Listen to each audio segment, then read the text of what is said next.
Hi friends, welcome to this new video. Braintrain, Girish. Please subscribe the channel those who have not subscribed so far. Also, one more request, please share these videos to increase its reach. Nothing is impossible is a very famous statement. There are so many big people who made it really very famous, the statement. Napoleon is the one. He very clearly told nothing is impossible, and he proved it.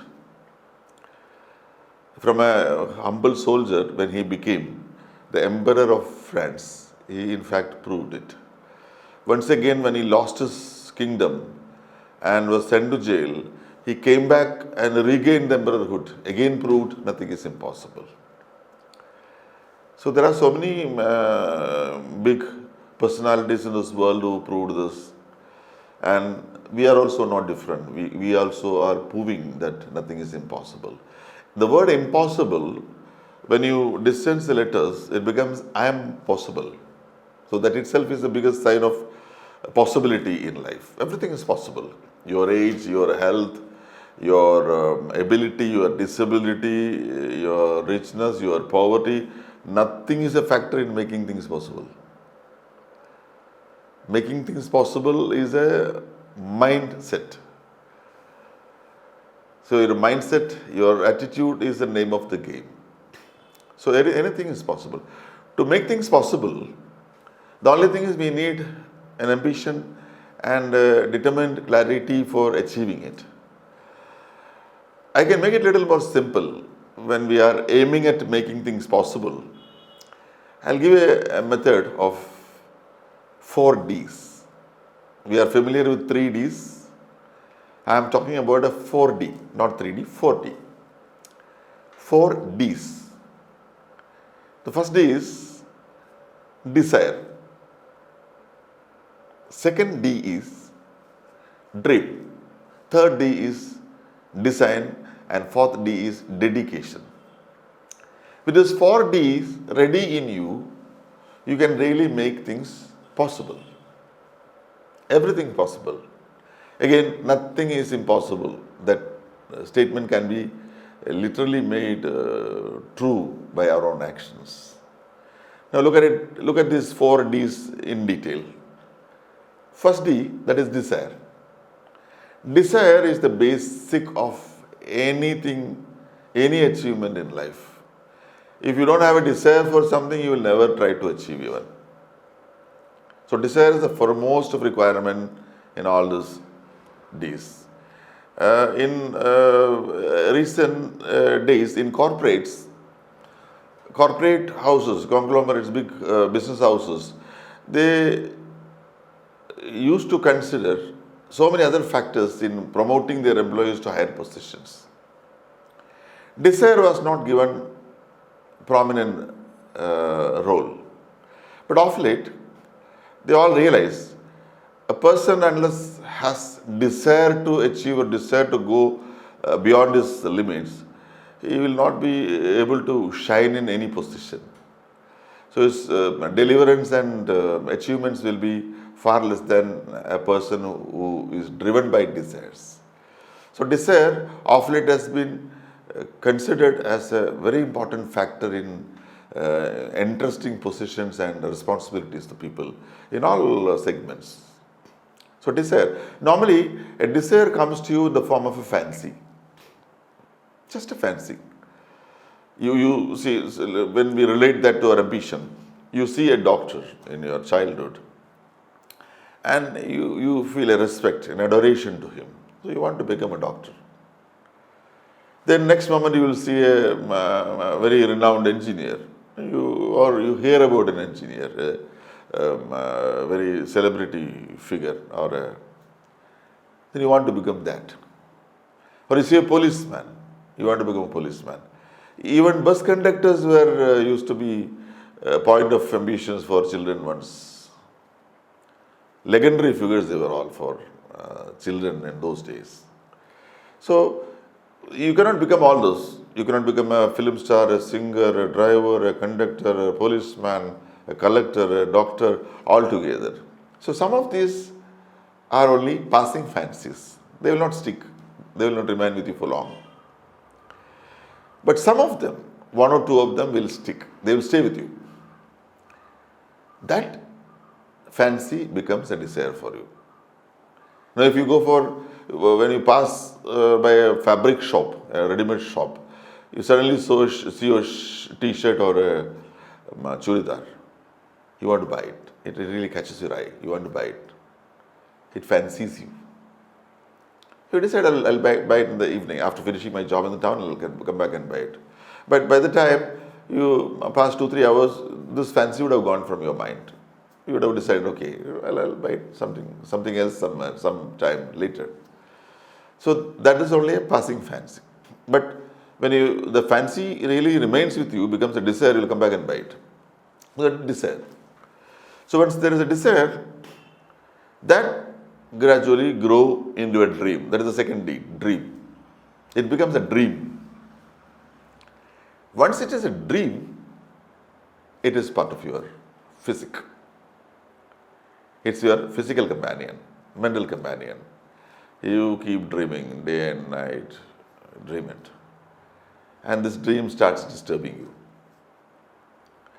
This dream, normally dreams will enhance our sleep, but such dreams of ambitions or dreams of achievements will disturb your sleep. They will trouble you in your sleeps, not help you to sleep further. Such disturbing dreams it should be. So from desire, we came to second D, that is dream. When the dream is part of your life, you cannot do away with it, then you start searching for the designs of achieving it. That is the third D, design. That is plan. So in the third stage of D, you are into finding out methods and methodologies of fulfilling your dream, which came as a fancy, then as a desire, then grown into as a dream. Now you are trying to find out what are the ways to achieve your dream. Now if you observe at the stage of design, when you realize that it's not very easy to achieve your dreams, 50% people will resign from there and go. They will stop following their dreams, hunting their dreams, because they realize it's very difficult. But if you are really serious, those difficulties and impracticabilities will not disturb you. You will stick to your dreams. You will go by the designs, the plans that you have traced out. You will try to implement them. You're serious about it. Now, this stage you are very serious about your dream and ambition, whatever it is. Then comes the fourth D, dedication. A familiar word for all of us. What is dedication? You all know dedication is you are insistent on doing something. You are conscious about doing it, and efforts are conscious, and you are insistent on doing it. Dedication. Are you dedicated? Yes, we are all dedicated. We have profound amount of dedication in us. We all know that we are really good in our dedications. But what is dedication? Dedication is more of an emotional thing. You see something and you want to be dedicated in achieving or establishing that. It's voluntary. Actually, when you dissect dedication, that's very important. When you dissect this fourth D, dedication, you will have two inner parts for that. One is commitment. Second is responsibility.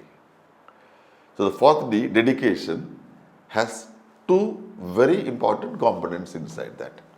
One is commitment, second one is responsibility. Commitment is slightly different from dedication. Commitment is more of a serious nature, more of intellectual, and it's not voluntary, it is mandatory once you decide to commit. I'll give you a small example.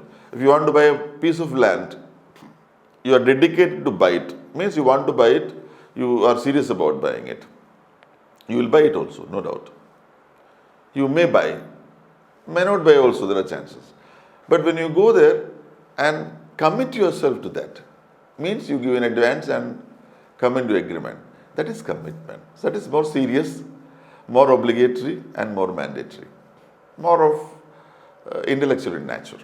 So dedication, when you go inside, is a combination of commitment. You understand what is commitment? Next is responsibility. The next component of dedication is responsibility. Are you responsible? Yes, I am responsible. We are all responsible.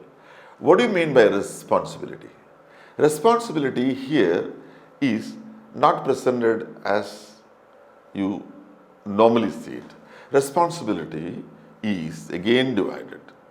Is response, your ability to respond. In fact, your responsibility means your ability to choose your response. That is responsibility.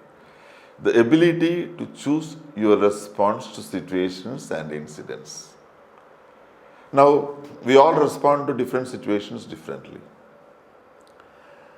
We will respond negatively, we will respond positively, we will respond cowardly, we will respond bravely to situations.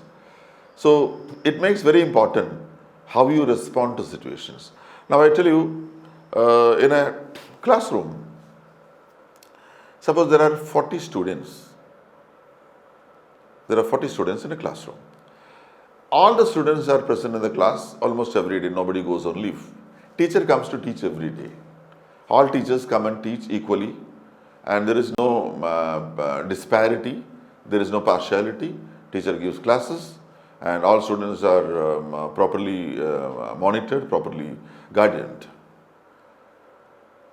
And end of the year or end of the session, when they go for an examination, out of these 40 students, 2-3 of them will be scoring very high marks, 95 or 98%. Some of them will be scoring 60-70 marks, and many of them will score below 50, or some of them will fail also. How does it happen? It happens on the basis of your responsibility. The teacher gives you the same classes, but the difference is how do you respond to the classes? 2-3 of them responded to the class very positively, very seriously. They scored very high marks. And some of them scored medium marks, and some of them really not bothered to respond well to the classes, and they scored very low marks or even failed. See, suppose in the case of a snake bite, another example, snake bite.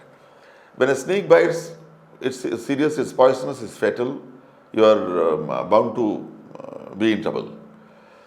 Ultimately, you will die sometimes. So when a snake bites, you can have two types of response to snake bite. One is you can yell out, be what you call frantic, cry, go unconscious, make a lot of scene.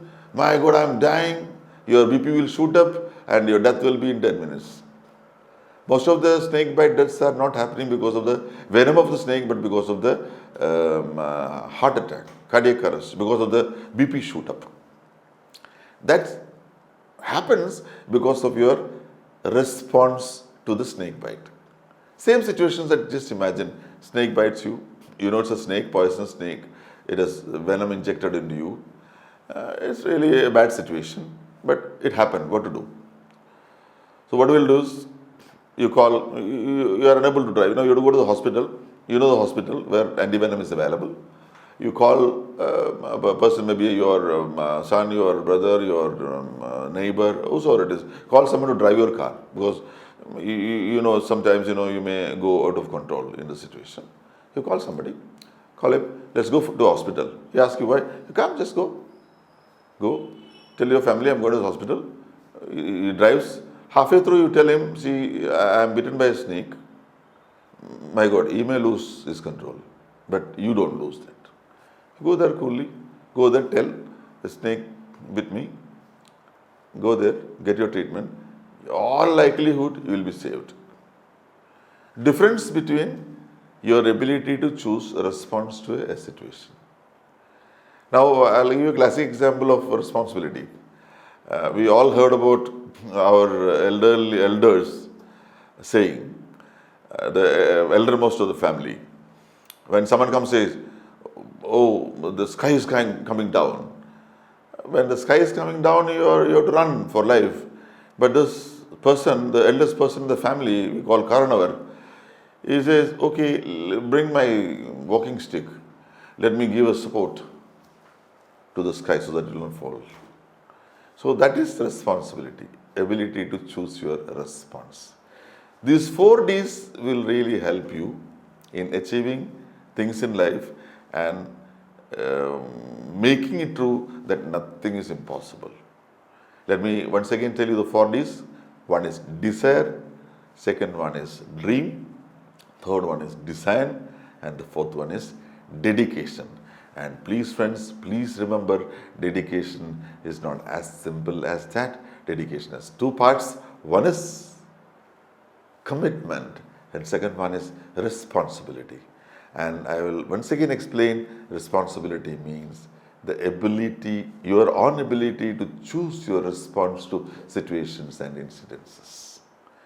So follow this, things will be absolutely easy and possible for you.